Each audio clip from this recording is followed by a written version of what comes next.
Hello everybody. तो आज की इस क्लास के अंदर जो हमें डिस्कस करना है वो कैपेसिटर से संबंधित डिस्कस करना है और डिस्कस करेंगे हम चार्जिंग ऑफ ए कैपेसिटर क्या होता है। जो हमारा कैपेसिटर होता है तो हमने वो देखा था कि दो पैरेलल प्लेट जो हमारे कंडक्टिंग प्लेट है, अगर उनको काफ़ी नज़दीक हम उसको रख दें तो और एक प्लेट को वहाँ पर ग्राउंड कर दें तो देखा जाता है ऐसे समायोजन को हम कैपेसिटर बोलते हैं। और कैपेसिटर का काम क्या होता है? It is use to store the charge और एनर्जी। इसको नोटेशन हमारा इस दो पैरेलल लाइन दिखा के हम इसको दिखाते हैं। किसी भी सर्किट के अंदर अगर कैपेसिटर लगा है तो उसको इस तरह से दिखाते हैं। तो यहाँ पर हम देखेंगे कि जब कैपेसिटर को चार्ज किया जाता है तो उसकी मैथमेटिकल इक्वेशन क्या होती है और उसका डेरिवेशन हमें इसमें करना है। तो ये हमारा काम इसमें है और उसको देखेंगे कि वो चार्जिंग किस तरह से होता है और उसकी जो ग्राफ की प्लॉटिंग है उसको हम यहाँ पर समझने वाले हैं।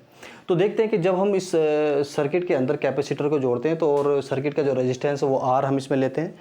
तो और ये इस तरह से हमने इसको एक 1 2 3 यहाँ पर टर्मिनल दिखाए हैं कि जब ये 1 3 से कनेक्ट हो जाता है तो सर्किट एक तरीके से यहाँ पर क्लोज हो जाता है और करंट इसमें फ्लो होने लगती है। इस जो सेल हमने यहाँ पर लगाई है जिसका ईएमएफ यहाँ पर क्या है, ई है।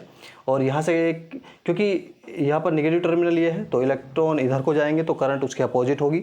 तो आई मान लेते हैं आई करंट इस सर्किट के अंदर फ्लो हो रही है और जब ये स्विच 1 से 3 से कनेक्ट होता है तो ये सर्किट एक्टिव हो जाता है और करंट इसमें फ्लो होने लगती है। उस केस में क्या होगा कि क्योंकि ये दोनों यहाँ पर पोटेंशियल जो ड्रॉप होगा और यहाँ पर जो पोटेंशियल ड्रॉप होगा उन दोनों का सम ही यहाँ पर ये जो इसमें ईएमएफ लगा है ये उसके एक तरीके से बराबर यहाँ पर ये होगा। तो वीसी मान लेते हैं, this is the potential drop या potential difference across capacitor and V R is the potential drop across the resistance R. तो ये होगा। इससे आगे अगर हम इसको बढ़ाएं तो यहाँ से लिखा जा सकता है ये जो ईएमएफ है ई, तो इसको लिख सकते हैं हम V C is equal to Q upon C.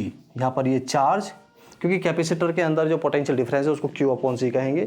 Q कोई भी इसमें चार्ज है किसी भी टाइम पर टी पर, और रेजिस्टेंस के अंदर जो पोटेंशियल होगा वो ये होगा करंट इनटू रेजिस्टेंस, यहाँ पर ये लेंगे। इसको हम एक तरीके से इक्वेशन यहाँ पर 1 यहाँ पर मान लेते हैं, ये इक्वेशन 1 है। और यहाँ पर हम देखेंगे कि अगर जो कैपेसिटर अगर यहाँ पर मैक्सिमम चार्ज अगर उसको दिया जाए, जब कैपेसिटर यहाँ पर फुल चार्ज हो जाता है, हम कहेंगे जब Q is equal to Q naught यहाँ पर ये हो जाए तो वहाँ पर क्या होता है कि सर्किट के अंदर करंट फ्लो होनी बंद हो जाती है। ऐसा क्यों होता है? क्योंकि कैपेसिटर अब फुली चार्ज हो गया है, अब वो और चार्ज नहीं लेगा तो करंट उसमें से पास नहीं होगी, तो एक तरीके से वहाँ पर सर्किट के अंदर करंट जीरो हो जाती है। इस वाली कंडीशन को अगर हम इस वाली इक्वेशन 1 में इसको अप्लाई करें तो देखते हैं यहाँ पर क्या आएगा। तो यहाँ पर ये इसको हम लिख सकते हैं कि जो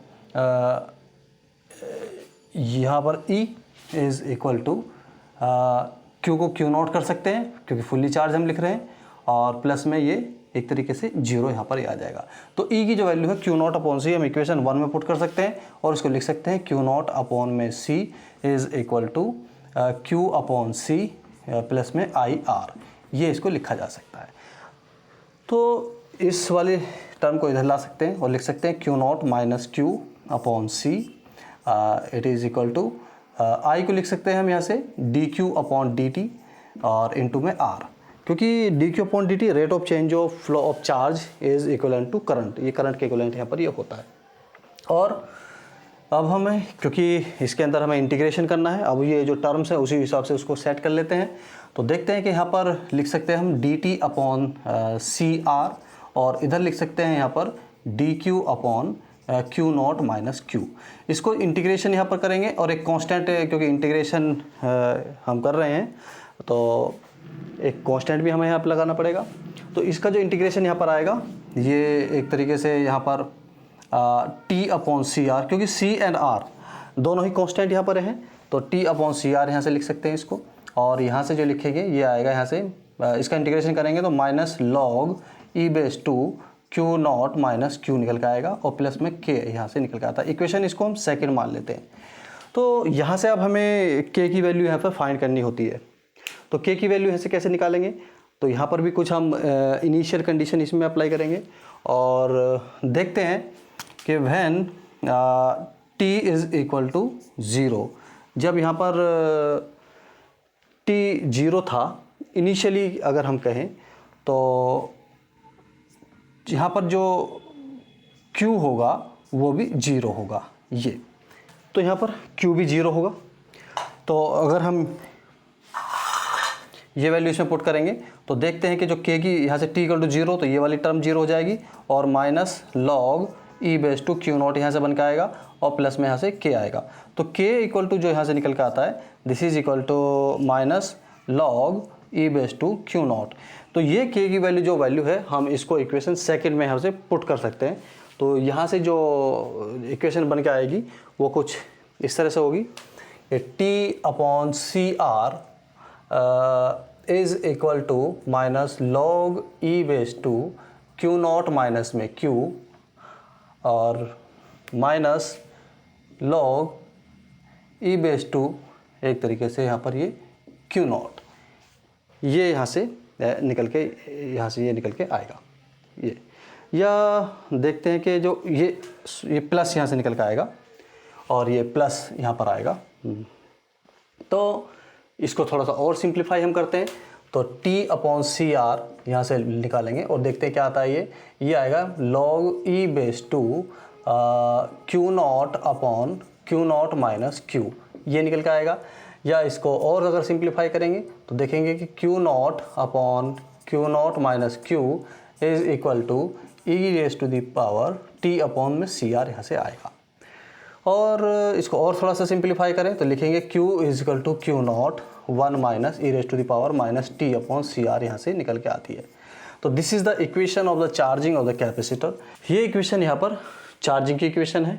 और अगर इसके हम ग्राफ को प्लॉट करें चार्जिंग के लिए, मान लेते हैं कि यहाँ पर ये Q है इस साइड में और इस साइड में ये T है, तब अगर ये यहाँ पर मैक्सिमम चार्ज Q0 है, इस तरह से इसको मैक्सिमम वैल्यू लिख देते हैं, तब इसका जो ग्राफ निकल कर आएगा वो कुछ एक्सपोनेंशियली इंक्रीज़ यहाँ से ये चार्ज करेगा।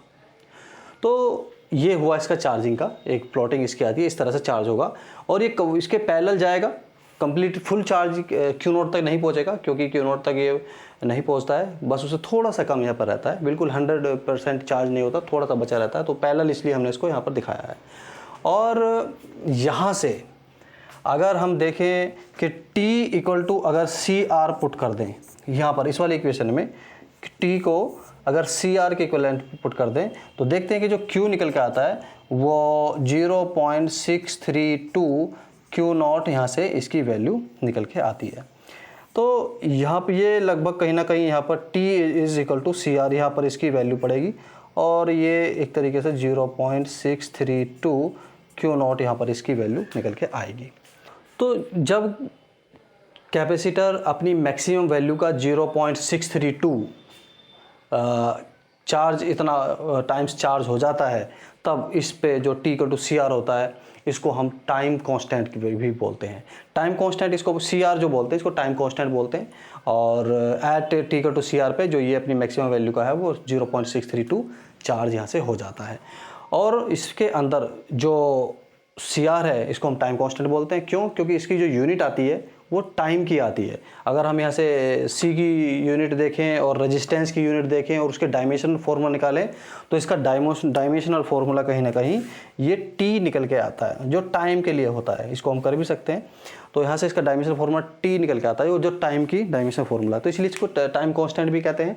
और टाइम कांस्टेंट पे जो कैपेसिटर है वो 0.632 उसके अपनी वैल्यू का चार्ज यहाँ पर होता है। तो ऑब्जेक्टिव टाइप क्वेश्चन भी इसके अंदर बन सकता है यहाँ पर कि टाइम कांस्टेंट क्या होता है, टाइम कांस्टेंट की यूनिट क्या होती है और टाइम कांस्टेंट पे जो कैपेसिटर है वो कितने % चार्ज होता है, ऐसे पूछ सकते हैं। या कितनी वैल्यू पर चार्ज होता है, तो 0.632 अपनी जो मैक्सिमम वैल्यू का उतने टाइम्स वो चार्ज होता है।